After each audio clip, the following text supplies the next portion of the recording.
दोस्तों नमस्कार, मैं रंजीत सिंह। स्वागत है आप सभी का मेरे YouTube चैनल के आर हिंदी कहानियां में। आज की कहानी सुनकर आपके भी रोंगटे खड़े हो जाएंगे, आपके पैरों तले जमीन खिसक जाएगी और आप सोचने पर मजबूर हो जाएंगे। कहानी को डिटेल से जानने के लिए वीडियो में लास्ट तक बने रहें। तो चलिए कहानी को शुरू करते हैं। ये कहानी है मध्य प्रदेश के ग्वालियर जिले की। इसी ग्वालियर शहर में एक थाना लगता है पनिहार, और इसी थाना इलाके में एक गांव है घिरौली। इसी गांव में 29 वर्षीय शिवराज अपनी 25 वर्षीय खूबसूरत पत्नी मीरा और 4 साल के बेटे मुन्ना के साथ रहता था। शिवराज मेहनत मजदूरी करके अपने परिवार का गुजारा करता था। शिवराज की जिंदगी ठीक ठाक चल रही थी, लेकिन 26 जुलाई 2024 की सुबह सब कुछ बदल गया। जब पूरा मोहल्ला अभी सो रहा था, तभी मीरा की जोर जोर से चीखने और रोने की आवाज ने पूरे इलाके को हिला दिया।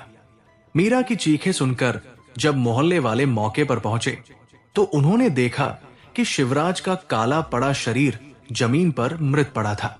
शिवराज की पत्नी मीरा ने अपने ससुर को बताया कि करंट लगने से उसकी मौत हो गई।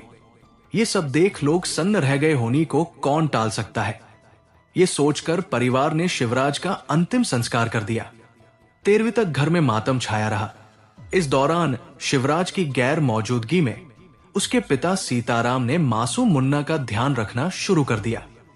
पिता की मौत के बाद 4 साल का मासूम मुन्ना दिन भर अपने दादा से चिपका रहता था। बूढ़े दादा को भी अपने इस मासूम पोते मुन्ना में अपने बेटे शिवराज की छवि दिखती थी। इसलिए वो मुन्ना को सीने से लगाकर शिवराज की मौत का दर्द भुलाने की कोशिश में लगे रहते थे। धीरे धीरे मुन्ना दादा सीताराम के बहुत करीब आ गया। 13वीं के बाद एक रात सीताराम मुन्ना के साथ सो रहे थे। जब सीताराम ने सोने से पहले बिजली का स्विच ऑफ करना चाहा, तो मुन्ना अचानक चीख पड़ा। ये देखकर सीताराम घबरा गए और पूछा, क्या हुआ मुन्ना, तुम ऐसे क्यों चिल्ला रहे हो? मुन्ना ने डरते हुए कहा, दादू बिजली को न छुआ करो, इससे आदमी मर जाता है। पापा को इसी तरह से करंट लगा था, वो तड़प रहे थे, लेकिन उनके मुंह में कपड़ा ठूसा हुआ था, इसलिए वो चिल्ला भी नहीं पाए थे। मम्मी और पुत्तू चाचा ने भी उन्हें नहीं बचाया। मुन्ना की बात सुनकर सीताराम के होश उड़ गए। वास्तव में शिवराज के पिता सीताराम को पहले से ही शक था कि जब बोर्ड में करंट आता ही नहीं, तो उस दिन अचानक शिवराज को करंट कैसे लग गया। हालांकि कोई ठोस सबूत न होने के कारण वो चुप थे, लेकिन अब मुन्ना की बात ने सच्चाई को उजागर कर दिया। ये साफ हो गया था कि शिवराज की मौत एक हादसा नहीं, बल्कि एक सुनियोजित हत्या थी। सीताराम को समझ में आ गया कि शिवराज को करंट लगाकर मारा गया था और इसके पीछे मीरा और पुत्तू का हाथ था। अगले दिन सुबह होते ही शिवराज के पिता सीताराम मुन्ना को लेकर पनिहार थाने पहुंचे और थाना प्रभारी अनुभव शर्मा को पूरी बात बता दिए। थाना प्रभारी ने मुन्ना से प्यार से पूछताछ की तो उसने सारी सच्चाई उगल दी। मुन्ना ने बताया, उस रात मम्मी और पापा के झगड़ने की आवाज से मेरी नींद खुल गई थी। मैंने देखा कि पापा, मम्मी और पुत्तू चाचा कमरे में थे। मम्मी और पुत्तू चाचा ने कोई कपड़ा नहीं पहना हुआ था। दोनों पापा से झगड़ रहे थे। फिर मम्मी और पुत्तू चाचा ने मिलकर पापा के मुंह में कपड़ा ठूंस दिया और बिजली का तार पापा को लगा दिया। पापा बहुत देर तक तड़पते रहे। इसके बाद मम्मी ने मुझे डांट कर सुला दिया। मुन्ना की बात सुनकर थाना प्रभारी अनुभव शर्मा को पूरा मामला समझ में आ गया कि जिस मासूम को यह भी नहीं पता था कि मौत क्या होती है, उसकी बात पर शक करना मुश्किल था। टीआई अनुभव शर्मा समझ गई कि शिवराज की हत्या की गई है।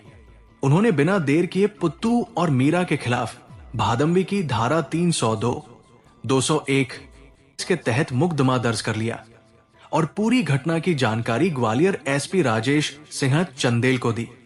इसके साथ ही उन्होंने तुरंत एक टीम गठित कर मीरा और पुत्तू को थाने लाने का निर्देश दिया। कुछ ही देर में पुलिस टीम ने मीरा और पुत्तू को पकड़कर थाने पहुंचा दिया। थाने पहुंचने के बाद टीआई अनुभव शर्मा ने सख्ती से पूछताछ शुरू की ताकि सच्चाई सामने आ सके। पुलिस ने मीरा से पूछताछ शुरू की पहले तो वो रोने और दुखी होने का नाटक करने लगी, लेकिन पुलिस उसकी चालाकी को भांप गई। इसके बाद मीरा और पुत्तू को अलग अलग ले जाकर उनसे सवाल किए गए। थोड़ी ही देर में जब दोनों के बयानों में विरोधाभास दिखने लगा तो मीरा का नकली दुख टूट गया।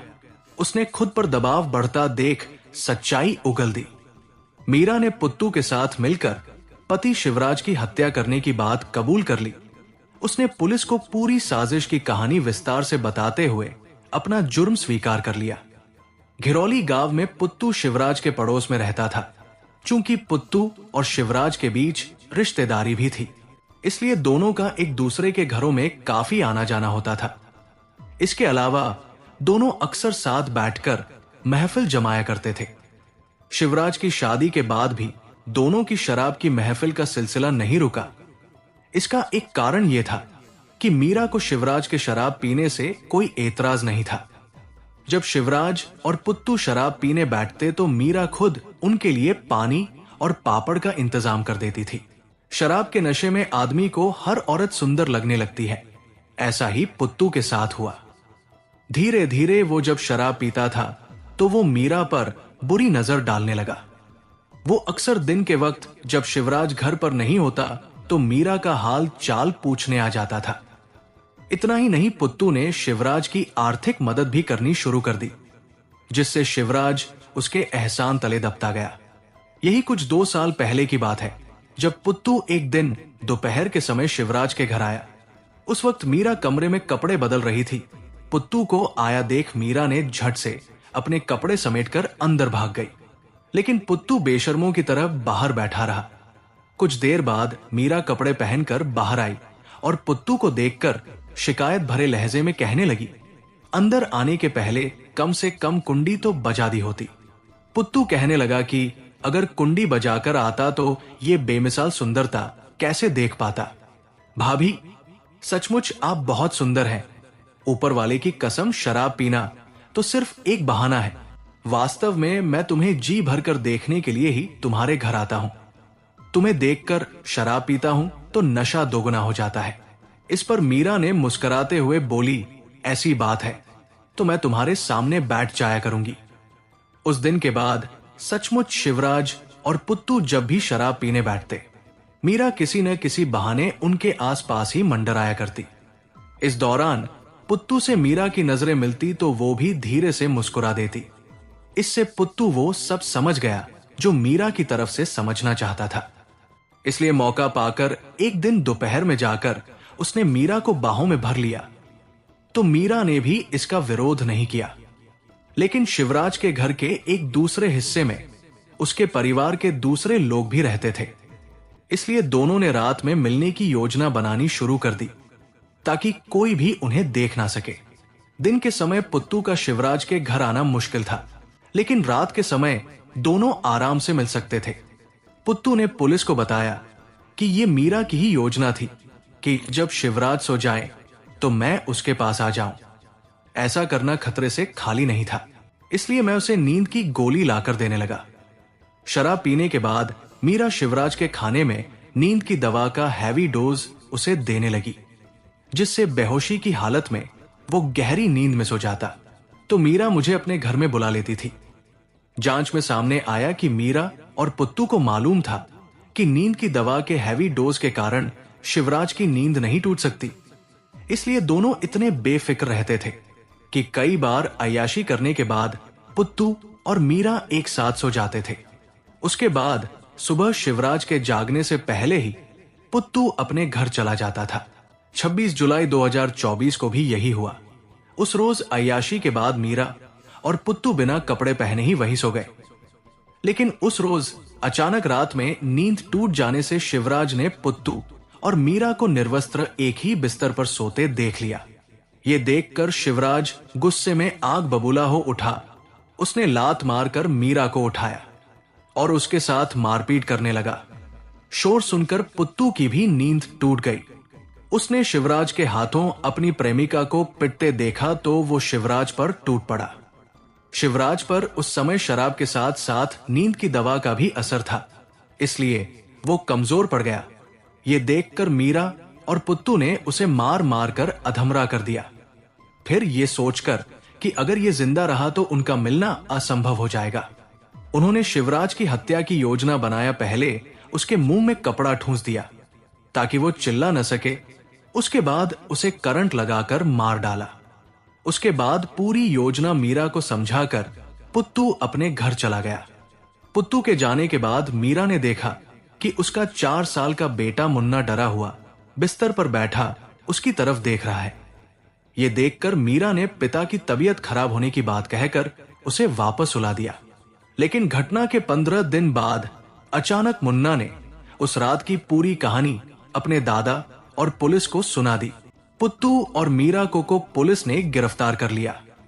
चार्जशीट तैयार कर उन्हें कोर्ट में पेश किया, जहां से उन दोनों को जेल भेज दिया गया। रिश्तों में विश्वास, ईमानदारी और समझ जरूरी है।